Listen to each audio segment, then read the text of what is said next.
जय जय राम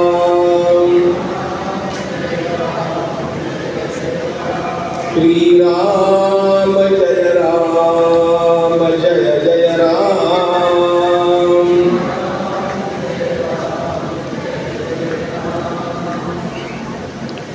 वर्णानां तत्संघानां रसानां छन्दसामपि मंगलानां च कर्तारौ वंदे वाणी विनायकौ। नमामि सद्गुरुं शान्तं सच्चिदानंद विग्रहं पूर्ण ब्रह्म परानंदं ईशम् आनंद वल्लभम्। प्रपन्न पारिजाताय तोत्रवेत्रैकपाणये ज्ञानमुद्राय कृष्णाय गीतामृतमहे नमः। माधुर्यरसकल्लोलां शिवशक्त्यैकरूपिणीं अमृतानुभवार्थाय वन्दे ज्ञानेशनन्दिनीं। यस्य वेदमयी वाणी यस्य देवमयी तनुः यस्य ब्रह्ममयी दृष्टि सगुरुपात्मां सदा आपदामपहर्तारं दातारं सर्वसंपदां लोकाभिरामं श्रीरामं भूयो भूयो नमाम्यहम्।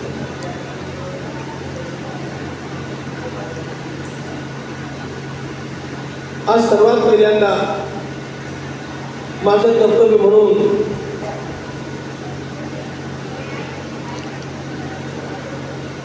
या उदगीर शहरामध्ये सोलापूरच्या विकास सहकारी बँकेच्या 8व्या शाखेचं अत्यंत उत्साहात उद्घाटन झाल्याची मी घोषणा करतो।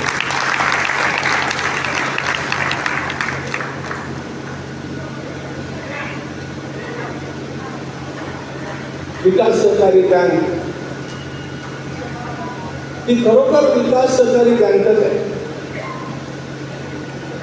विकास शब्दाचा जो अर्थ आम्ही लहानपणापासून आमच्या डोक्यात ठेवत गेलोय तो विविध कार्यकारी सहकारी असा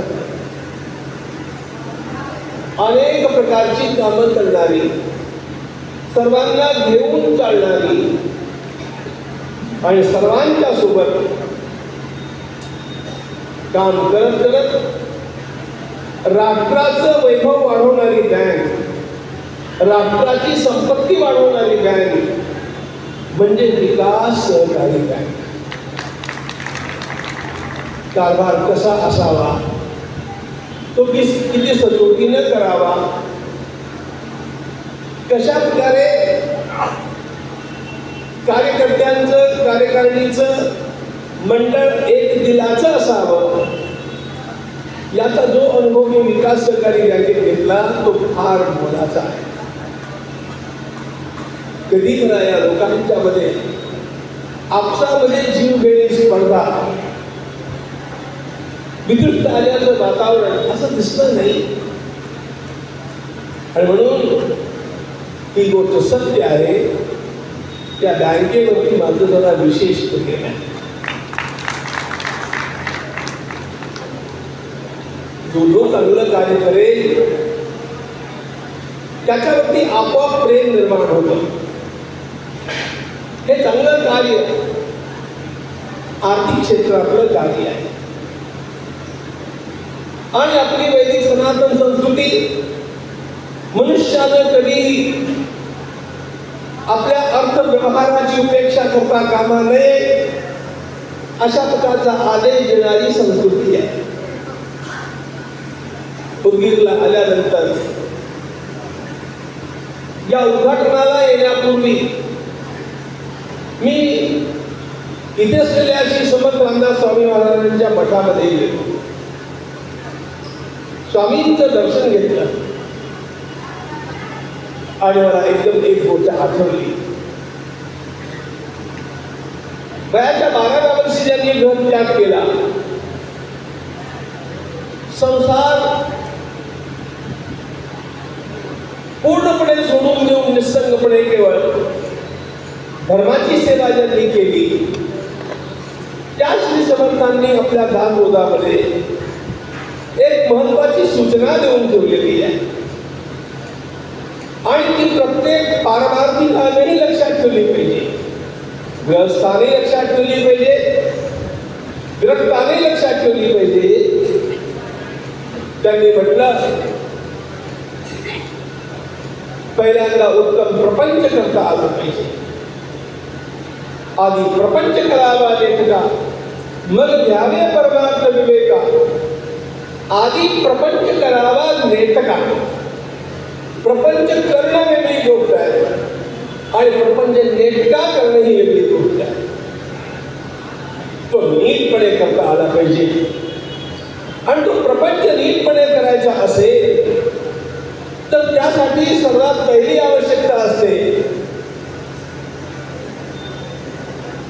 कॅश फ्लो. महाभारतकारांनी मानवी जीवन सुखमय व्हायचं असेल तर काय काय आवश्यक आहे अशा 6 गोष्टी सांगितलेल्या आहेत. पण त्यांनी पहिली गोष्ट ही सांगितली की घरामध्ये सतत पैशाचा ओघ येत राहिला पाहिजे. अर्थागमो नित्य मनोगिताच प्रियाच भार्या प्रियवादिनीच वश्यश्च पुत्रोर्थकरीच विद्या षड्जीवलोकस्य सुखानि राजन्. सुखी कोण याची व्याख्या करताना 6 गोष्टी महाभारतकारांनी सांगितल्या. सगळ्या सांगत बसत नाही, तितका वेळ नाहीये. पण पहिली गोष्ट अर्थागमा. घरामध्ये चणचण नसली पाहिजे. घरामध्ये संपत्तीचा ओघ सातत्यानं अखंडपणे येत राहिला पाहिजे. ज्याप्रमाणे घरात पाणी आलं पाहिजे, रोज आलं पाहिजे ना. सकाळी उठलं आणि नळ सोडला आणि पाणी झालं नाही तर गडबडच आहे सगळी. ज्याप्रमाणे पाण्याचा ओघ असला पाहिजे त्याप्रमाणे पैशाचाही ओघ असला पाहिजे. तो नियमित असला पाहिजे, तो अखंड असला पाहिजे. अगदी समर्थ रामदास स्वामींनी नेमकं हे सांगितलं, प्रपंच नेमका करायचा असेल तर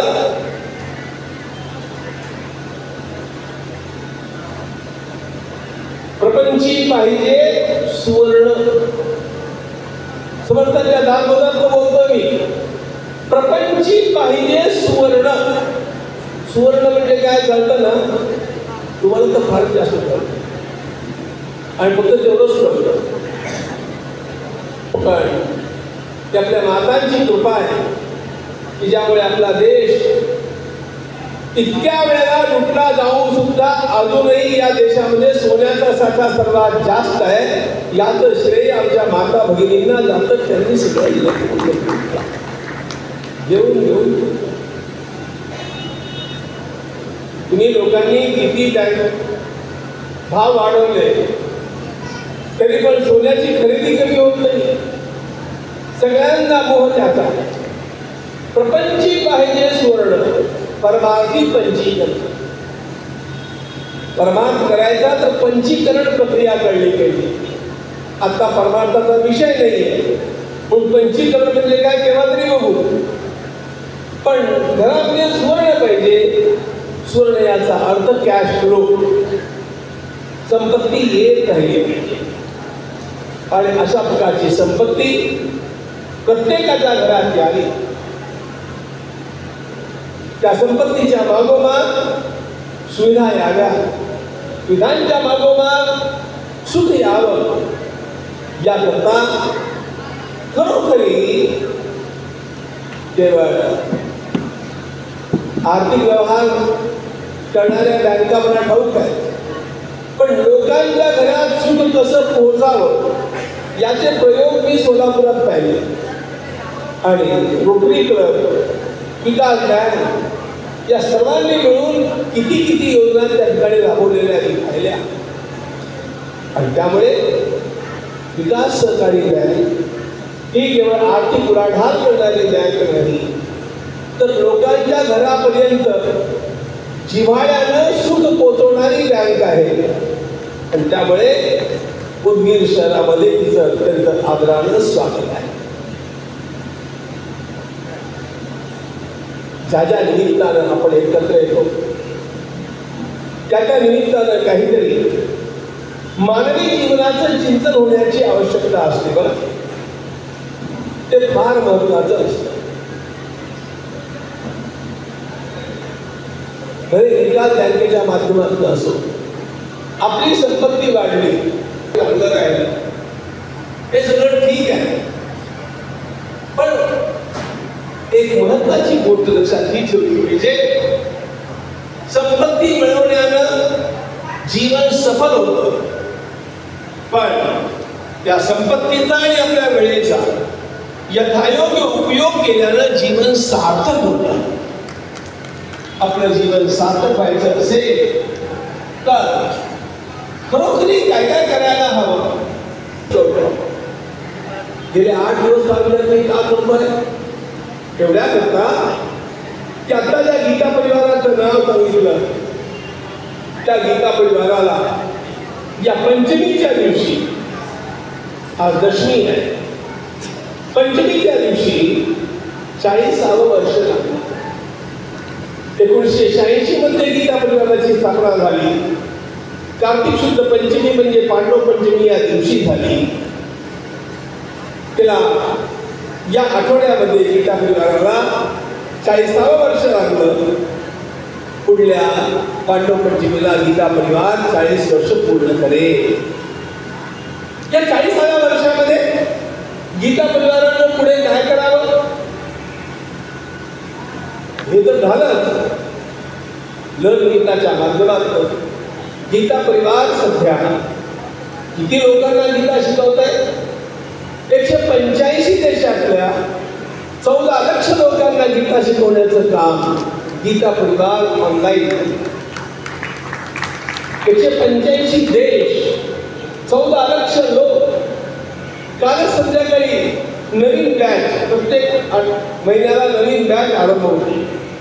काल संध्याकाळी या नवीन बॅचमध्ये आश्चर्याची गोष्ट आहे, 76 देशातले 55,000 नवीन लोक सामील झाले. दर महिन्याला आम्ही नवीन बॅच आरंभ करतो. मला गीता परिवारच्या कार्यकर्त्यांनी विचारलं, 40वे वर्ष लागत आहे, आम्हाला काही विशेष संदेश तुझ्याकडलं पाहिजे. विचारपूर्वक मी त्यांना 4 गोष्टी सांगितल्या. 40 देशामध्ये कार्यक्रम होणार आहे, 40 लाख लोकांच्यापर्यंत पोहोचण्याचा संकल्प आहे, 4000 ठिकाणी कार्यक्रम होणार आहे. असं मला 4 गणित असल्यामुळे मी म्हटलं 4 गोष्टी मी तुम्हाला सांगतो. गोष्टी सांगेल युक्तीच्या 4 असं भगवंतानं म्हटलं. 4 गोष्टी मी सांगितल्या त्या फार विचारपूर्वक सांगितल्या. गीता परिवार हा काही समाजापेक्षा वेगळा नाहीये. आपणच आहोत गीता परिवारामध्ये. विकास ज्ञान समाजापेक्षा वेगळी नाहीये, आपणच आहोत. आणि त्यामुळे मानव जीवनाच्या साफल्याकरता काय करायला हवं याचं जे चिंतन पंचमीच्या दिवशी मी मांडलं, त्यामध्ये 4 सूत्र मी मांडले. त्यातलं पहिलं सूत्र आहे, आपण नुसते पैसे कमावता कामा नये, आपण नुसत्या बिल्डिंगला बांधता कामा नये, आपण आपल्या पुढल्या पिढीला आपल्या परंपरेचा बोध करून दिला पाहिजे. ही फार महत्वाची गोष्ट आहे. आपली पुढली पिढी या परंपरेच्या बोधापासून वंचित राहता कामा नये. अनेक वेळेला असं घडतं की आपल्या परिवारातल्या कुठल्या पिढीतल्या लोकांना, कुठल्या पिढीतल्या मुलांना आपली कुलदेवता कोण आहे हे ठाऊक नाही, आपल्या घरातले रीतिरिवाज काय हे ठाऊक नाही. संस्कृतीचं रक्षण व्हायचं असेल तर आपापल्या घरातल्या कुलाचारांचंही रक्षण झालं पाहिजे. आणि त्यामुळे आपली कुलदेवता काय, आपली उपासना कशा प्रकारची आहे, भगवंताची भक्ती का करायला हवी, भगवद्गीता का वाचायला हवी, आपण किती भव्य दिव्य परंपरेचे पायी आहोत. वेदांच्या पासून आरंभ झालेली आपली परंपरा जगाच्या पाठीवर अशा प्रकारची परंपरा कोणालाही लाभली नाही की भारत राष्ट्राला लाभलेली आहे. पण हा बोध पुढल्या पिढीला देण्याचं काम करणार कोण? म्हणून परंपरेचा झालं असं मित्रांनो, गेली 70 वर्ष नव्हे गेली 200 वर्ष अशा प्रकारचे प्रयत्न करण्यात आले की या देशातल्या युवकांनी या देशातल्या उदात्त परंपरेचा विसरून जावा. मेकॉलेनं पत्र लिहिलंय. काय लिहिलंय? त्याने म्हटलं, conquered India once, we will conquer it again, and the second conquest was through education. आपण भारताला एकदा जिंकलं. आपल्याला भारताला कायम गुलाम ठेवायचं असेल तर त्याला शस्त्रांनी जिंकून चालणार नाही. इथल्या देशाच्या लोकांची बुद्धी बदलली पाहिजे आणि म्हणून शिक्षण क्षेत्रात घुसलं पाहिजे. गेली 150-200 वर्ष शिक्षण क्षेत्रामध्ये अशा प्रकारचा धुमाकूळ आहे की प्राचीन भारतातलं विज्ञान काय होतं याचा अभ्यास कुठे होत नाही. प्राचीन भारताचा खरा इतिहास काय याचा अभ्यास होत नाही. आमचे पूर्वज किती शूर होते याचा अभ्यास होत नाही. आता तुम्ही काय ट्रेलर पाहिला का? तर ताज स्टोरी नावाचा नवीन पिक्चर येतोय, नवीन फिल्म येते.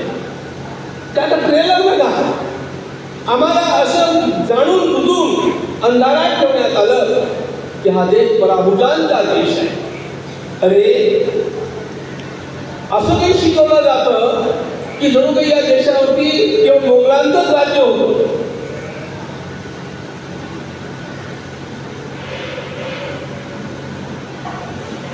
दिल्लीत प्रवेश केल्यानंतर तिथल्या रस्त्यांची नावं, क्षेत्रांची नावं बघताना आपण बावतळतो की आपण कुठल्या देशात आलो.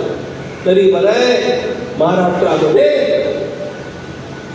आपण अहमदनगरचं अहिल्यानगर केलं, औरंगाबादचं संभाजीनगर केलं. हा परंपरेचा बोध आहे.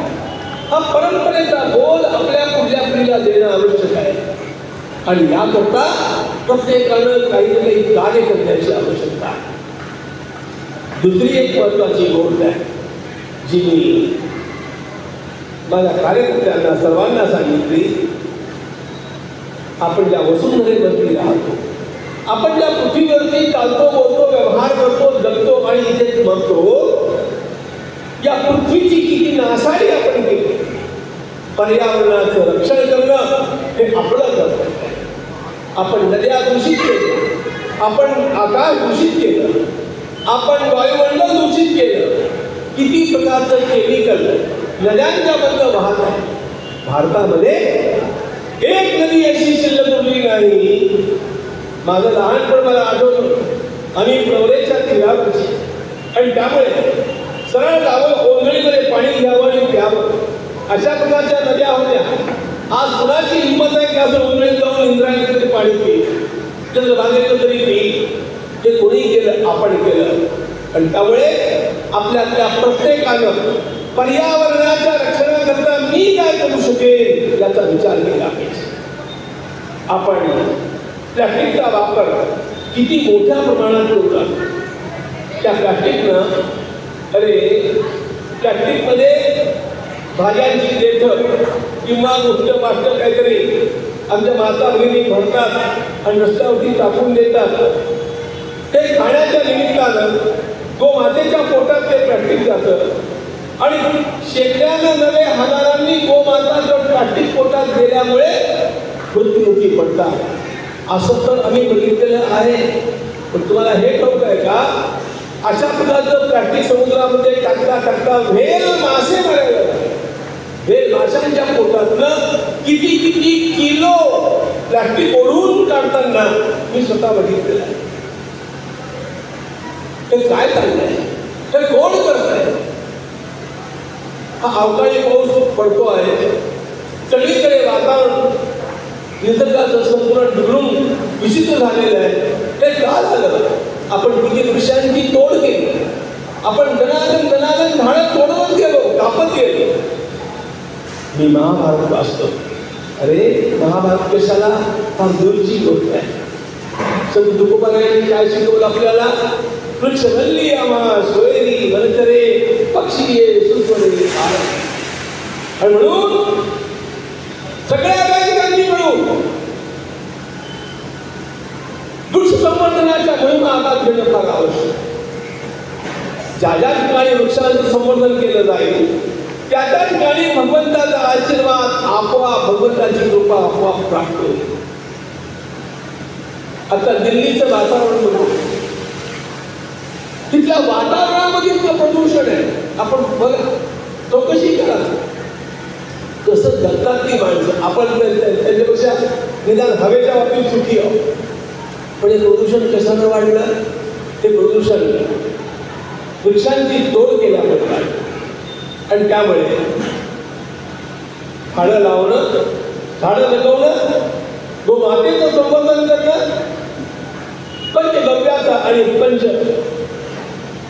पंचामृताचा उपयोग करणं, आपलं स्वार्थ उत्तम ठेवणं, हे सगळं पर्यावरणावरती अवलंबून आहे.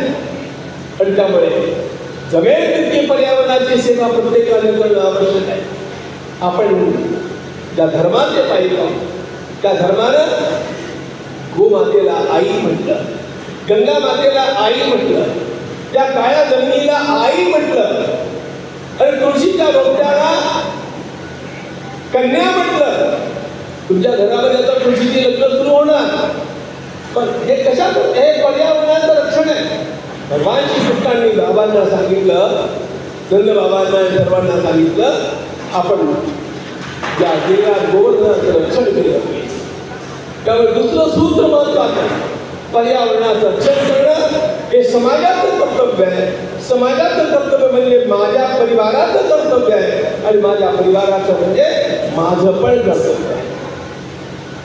दुसरा एक महत्वाचा मुद्दा मला सांगितला आणि तो म्हणजे आपण आपल्या सुरक्षेबद्दल सावधान आहोत का? सुरक्षेची व्यवस्था कधी काही विपरीत घडलं, आपल्या देहामध्ये दम आहे का? आपली किती मुलं व्यायाम करतात? शक्तीची उपासना केल्याशिवाय आपल्याला आपल्या समाजाचं रक्षण करता येणार नाही. लक्षात ठेवा. मागल्या वर्षी मी नालंदाला गेलो होतो. ते नालंदा विद्यापीठ त्याचे भग्नावशेष मी पाहिले. आता केंद्रीय सरकारनं पुन्हा त्याला ऊर्जितावस्था आणली आहे, तरी पण भग्नावशेषांचे काही शिल्लक त्यांनी भाग ठेवलेले आहेत. त्या भव्य दिव्य अशा प्रकारचं नालंदा विद्यापीठ बांधणाऱ्या लोकांना नालंदा विद्यापीठाच्या संरक्षणाकरता काही व्यवस्था केली पाहिजे हे का नाही सुचलं?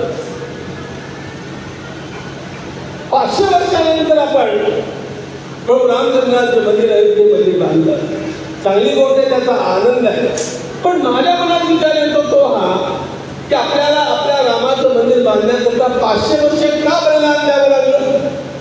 याचं कारण आपण सुरक्षेची व्यवस्था केली नाही.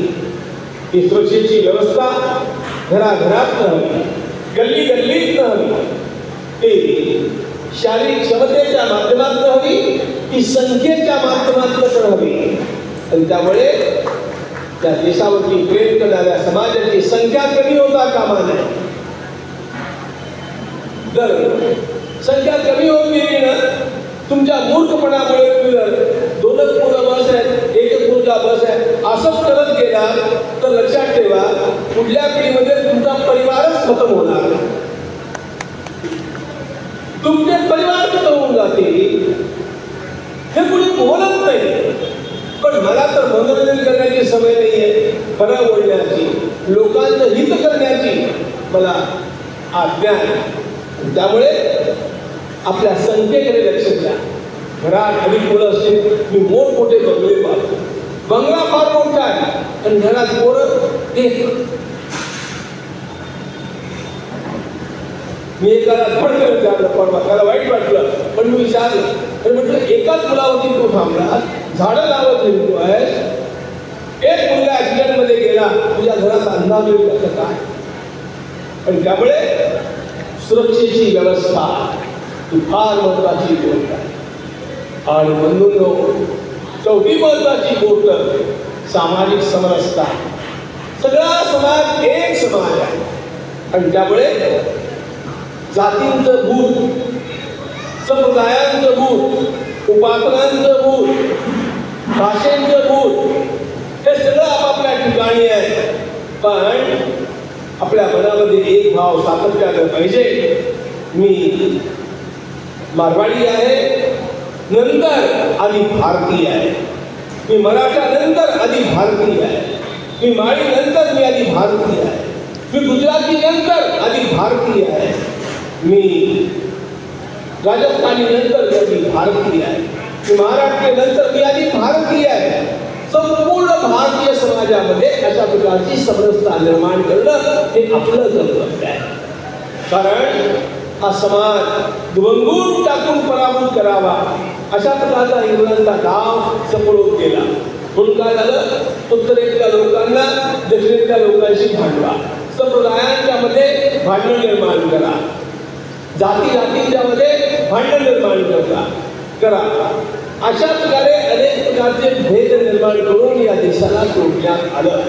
ब्रेकिंग इंडिया नावाचं राजीव मल्होत्रांचं पुस्तक तुमच्यातल्या शिकलेल्या समजलेल्या लोकांनी वाचलं पाहिजे. या देशाला तोडण्याकरता 150-200 वर्षापासून कशा प्रकारच्या योजना बनतायत ते सगळं त्या एका ग्रंथात तुम्हाला मिळेल. आणि म्हणून सगळे भेदभाव विसरून जाऊन मी पहिल्यांदा भारतीय आहे हा भाव जाणून करता आला. माझा देश एक आहे, मी माझ्या देशाकरता आहे. आपण कुठेतरी करतो ना, मी भारताचा नागरिक, सगळे भारतवासी माझे बंधू आहेत. हे सगळं आपल्याला आपल्या कृतीमध्ये उतरवता आलं पाहिजे.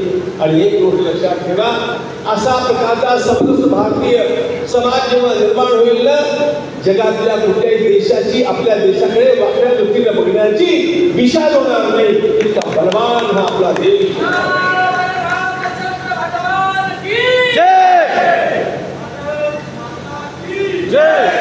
हा पराभूतांचा देश होता आहे तिसरा, हा भिकाऱ्यांचा देश होता आहे तिसरा. आता जगाला वॅक्सिन देणारा कुठला देश असेल तर आपला देश आहे. पहिल्यांदा आपण जगाकडे भीक मागत होतो, आम्हाला शस्त्र द्या, शस्त्र द्या, शस्त्र द्या. 160 देशाच्या लोकांना शस्त्र देणारा देश भारत देश आहे. त्यामुळे त्या अमेरिकेतला पिसाळलेलं एक श्वापक आणि भारतातलं पिसाळलेलं दुसरं त्याचं पिल्लू, या सर्वांची पिसाळपणाची जी भाषा आहे ना ती एवढ्यामुळे आहे की भारत एकसंध होत चालला, भारत बलवान होत चालला. भारत आता अविकसित देश राहिला नाही, विकसनशील देश राहिला नाही. भारत विकसित देशांच्या पंक्तीमध्ये येऊन बसलेला आहे. आणि अशाच प्रकारची ही गती मागवायची असेल तर आपल्याला या समरसतेची कास धरायला हवी. आणि हे सगळं करायचं असेल तर विकास बँक आपली बँक आहे असं म्हणायला हवं, असं मानायला हवं. आपण सगळे लोक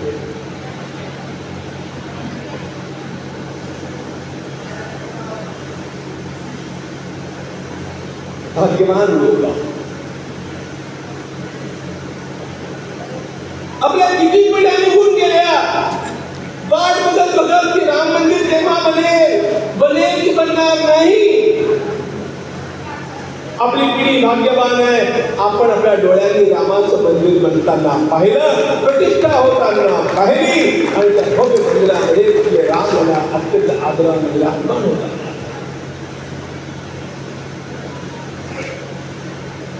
काश्मीरची आशा सर्वांनी सोडून दिली.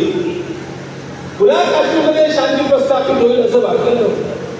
317 कलम हटेल असं कुणालाही वाटलं नव्हतं. आपली पिढी भाग्यवान आहे की ज्यांनी स्वतः 317 कलम हटताना पाहिलं आणि सगळा काश्मीर आपल्यामध्ये येत असतानाही आपण पाहिला. आपली पिढी भाग्यवान. पुढलं बोलतो अयोध्या तो झांकी है, पुढे काय? काशी मथुरा नहीं, वो तो अपनी है, दियों के लिए आती है।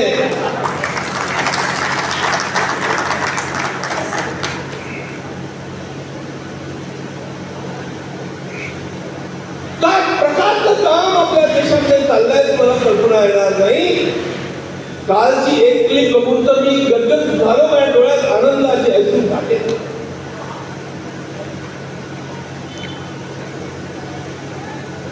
ईशान्य भारत म्हणजे नॉर्थ ईस्ट इंडिया, ईशान्य भारतामध्ये जाण्याकरता ज्याला एक चिंचोळा पट्टा म्हणतात, असा फक्त 22 किलोमीटरचा पट्टा होता, 22 किलोमीटरचा। काय गंमतशीर आहेत आपले नेते। तिकडे युक्रेन, रशिया यांचं युद्ध, इकडे पाकिस्तान, अफगाणिस्तान यांचं युद्ध, याच्यामध्ये जग गुंतलेलं असताना आपल्या सैनिकांनी 22 किलोमीटरचा हा पट्टा 60 किलोमीटर रुंद करून टाकला। ते करणं फार आवश्यक होतं, नाहीतर ईशान्य भारत या देशापासून केव्हा तुटला असता। पण आता यांचे मनसुबे होणार नाही, सफल होणार नाही। आणि आश्चर्याची गोष्ट म्हणजे सातत्यानं हेरगिरी करणाऱ्या चीनला पण हे कळलं नाही की अशा प्रकारचं काम भारतातले सैनिक करतायत। आणि ही बहादुरी कोणाची होती? ती पण आपल्या एका सैनिकाची। त्यानं अशा प्रकारे त्या कॉम्प्युटरचा उपयोग केला की चीनचे सगळे कॅमेरे नवीन काय हालचाल होते दाखवतच नव्हते, जुनी दाखवत होते। अशा प्रकारे त्यांना डिजिटल करून टाकलं। 22 किलोमीटरचा हा बॉटलनेक टॉपिक रस्ता 60 किलोमीटर करणं ही सामान्य गोष्ट नाहीये। आणि हे आमच्या सैनिकांनी केवळ 5 दिवसामध्ये केलं, हे फार मोठी गोष्ट। त्यामुळे मित्रांनो लक्षात ठेवा, या देशाची संपत्ती कोणाकडे नाही, या देशाची बुद्धी कोणाकडे नाही, या देशाचा पराक्रम कोणाकडे नाही, या देशाचं कधी आपल्याला न गमतल्यासारखं चांगलं नेतृत्व आज जगाच्या पाठीवर कोणाकडे नाही। आणि म्हणून हा देश आता उत्तुंग झेप घेण्याकरता सिद्ध आहे। ती झेप घेण्याकरता जे काही अनेक उपयोगी उपक्रम आहेत, त्यामधला एक महत्त्वाचा उपक्रम हा सोलापूरची विकास सहकारी बँक आहे। आणि त्या बँकेचे आपण सगळेजण आहोत, म्हणून या बँकेच्या सगळ्या संचालकांचं मी अभिनंदन करतो आणि आपले सर्वांचं अभिनंदन करतो। भारत माता की जय।